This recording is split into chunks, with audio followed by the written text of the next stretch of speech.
नमस्कार, आप देख रहे हैं नया इंडिया पॉजिटिव इंडिया।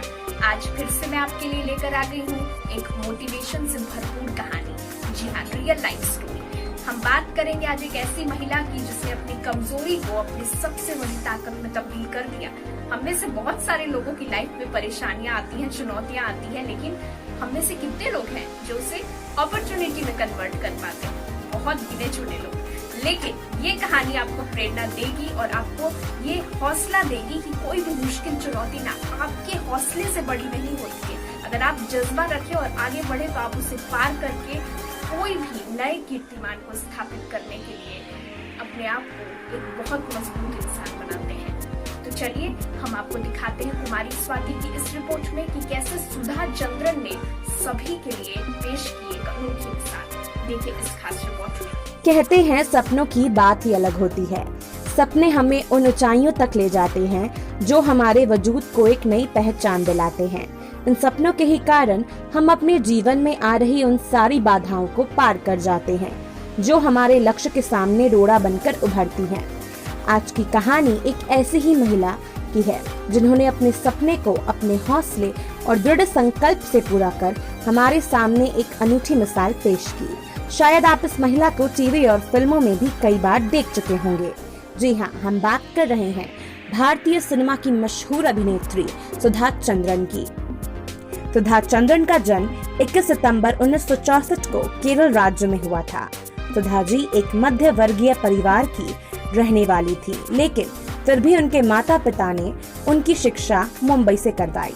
बचपन से ही सुधा जी का डांस करने का शौक था, इसलिए मात्र 3 वर्ष की उम्र में उन्होंने भारतीय शास्त्रीय नृत्य सीखना आरंभ कर दिया। वे अपनी स्कूल की पढ़ाई पूरी कर डांस सीखने जाया करती थीं।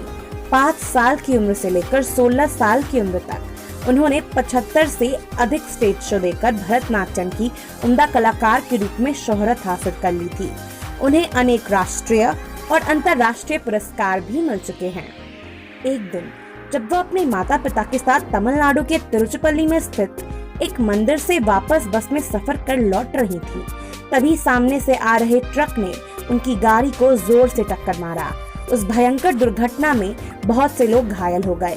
घायल लोगों को अस्पताल ले जाया गया और सुधा जी को अस्पताल ले जाने के बाद ये पता चला कि उनके पैर की हड्डी टूट गई है। डॉक्टर ने उनके पैर में पट्टी बांधी। कुछ क्षण बाद डॉक्टर ने कहा कि सुधा जी के दाहिने पैर में ग्रैंगिन, जो एक संक्रमण जैसा होता है, वो दुर्भाग्यवश उनके टूटे हुए पैर में हो गया है, जिसे वक्त रहते काटा नहीं गया तो सुधा की जान को खतरा भी हो सकता है। ये सुनते ही उनके माता पिता ने डॉक्टर से सुधा जी का पैर काटने की अनुमति दे दी। नृत्य की शौकीन लड़की चल फिर भी नहीं पाती थी। बिस्तर पर पड़े हुए अपने किस्मत को कोसती रहती थी। उन्हें ये लगने लगा था कि एक पैर ना होने के कारण उनका भविष्य कहीं पूरी तरीके से अंधकार में न चला जाए। जो लड़की कभी एक मशहूर डांसर बनने का ख्वाब देखती थी, कुछ ही पल में उसकी दुनिया ही पलट गई थी। ऐसा लगा जैसे सब कुछ खत्म हो गया। सुधा की गंभीर अवस्था का बुरा असर उसके साथ साथ उसके माँ बाप पर भी पड़ रहा था। समाज के लोग सुधा और उसके माँ बाप को दया और रहम की नजर से देखते थे। उनके माता पिता दिन में बाहर निकलना पसंद नहीं करते थे और सब्जी लेने भी वो अक्सर रात को अंधेरे में जाया करते थे, क्योंकि लोग सुधा जी के विकलांगता को लेकर अप्रिय सवाल पूछते थे। लोगों के इस व्यवहार से सुधा जी को बहुत बुरा लगता था। तभी सुधा जी ने प्रण लिया, उन्हें कुछ ऐसा कार्य करना है जिससे वो लोगों को दिखा सके कि उनकी जिंदगी में कोई हादसा नहीं हुआ। वो जैसे पहले थी आज भी बिल्कुल वैसे ही हैं। और ऐसा दर्शाने के लिए सुधा जी ने नृत्य को फिर से अपना लक्ष्य बना दिया। उन्हें इसके जरिए कुछ ऐसा कर दिखाना था कि जिसके कारण उनके माता पिता को उन पर गर्व हो। अस्पताल में पड़े पड़े एक दिन अचानक से सुधा जी की नजर इंडिया टुडे के अखबार में छपी चमत्कार पूर्ण पैर मिरेक्युलस फुट इश्तिहार पर पड़ी, जिसमें डॉक्टर सेठी के जयपुर फुट की विस्तृत चर्चा थी। डॉक्टर सेठी को जयपुर फुट के आविष्कार के लिए मैगसेसी अवार्ड से सम्मानित भी किया गया था। इस इश्तिहार को देखकर सुधा जी ने डॉक्टर सेठी को एक पत्र लिखा कि वो उनसे मिलना चाहती हैं। डॉक्टर सेठी सुधा जी से मिलने के लिए तैयार हो गए। सुधा जी जब डॉक्टर से मिली तो मानो उनके एक उम्मीद की किरण और एक रोशनी नजर आने लगी। अब वो अपना सपना पूरा कर पाएंगी। उन्होंने बिना देरी किए डॉक्टर से पूछा, क्या मैं फिर चल पाऊंगी? क्या आपको लगता है कि मैं जयपुर फुट की वजह से फिर से नृत्य कर पाऊंगी? डॉक्टर सेठी जवाब देते हैं, क्यों नहीं, ये सब तुम्हारे सोच पर निर्भर करता है। अगर तुम फिर से नृत्य करना चाहती हो तो तुम कर सकती हो। डॉक्टर के इस शब्द का गहरा असर सुधा जी के जीवन पर पड़ा। सुधा का ऑपरेशन हुआ और उन्हें जयपुर फुट लगाया गया। धीरे धीरे सुधा जी का हौसला बढ़ता गया और उन्होंने दर्दनाक दुर्घटना को भूलकर फिर से अपने सपने को तरफ ध्यान देना शुरू कर दिया। अपने नकली पैर के साथ उन्होंने फिर से नृत्य की कला सीखी। वो रात दिन नृत्य का अभ्यास करने लगी। इस अभ्यास में उन्हें बहुत पीड़ा भी होती थी, लेकिन 2 साल की कड़ी मेहनत के बाद सुधा जी नृत्य में पूरी तरीके से उत्कृष्ट हो चुकी थी। उन्हें अपनी कला का प्रदर्शन करने का मौका भी मिला। जब उन्होंने स्टेज पर अपने कृत्रिम पैरों से प्रदर्शन दिखाया तो लोगों की प्रतिक्रिया प्रेरणादायी थी।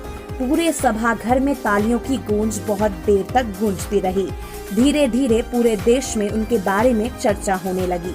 पत्र पत्रिकाओं में सुधा की कहानी छपने लगी। तभी जाने माने फिल्म निर्माता रामोजी राव की नजर उनकी कहानी पर पड़ी। उन्होंने 1984 में सुधा की जिंदगी पर तेलुगु में मयूरी नाम की फिल्म बनाई, जिसमें मुख्य पात्र की भूमिका भी सुधा ने ही निभाई। इस फिल्म में सुधा जी ने अपने नृत्य से सबका दिल जीत लिया था। यह फिल्म काफी सफल रही।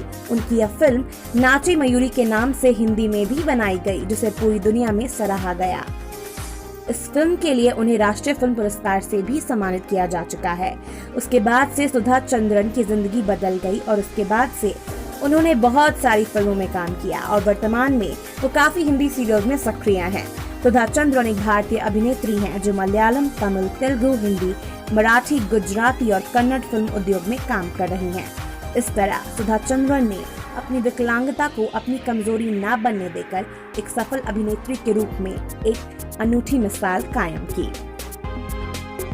तो आपने देखा किस तरह सुधा चंद्रन है हमारे लिए प्रेरणा स्रोत। अंत में मैं बस आपसे इतना ही कहना चाहूंगी, लाइफ में कितनी भी बड़ी डिफिकल्टी आ जाए ना, आपको बस कहना है I will face it, fight it and finish it, और गिव अप कभी नहीं करना है। तो आगे बढ़ते रहिए, मुस्कुराते रहिए और देखते रहिए नया इंडिया पॉजिटिव इंडिया।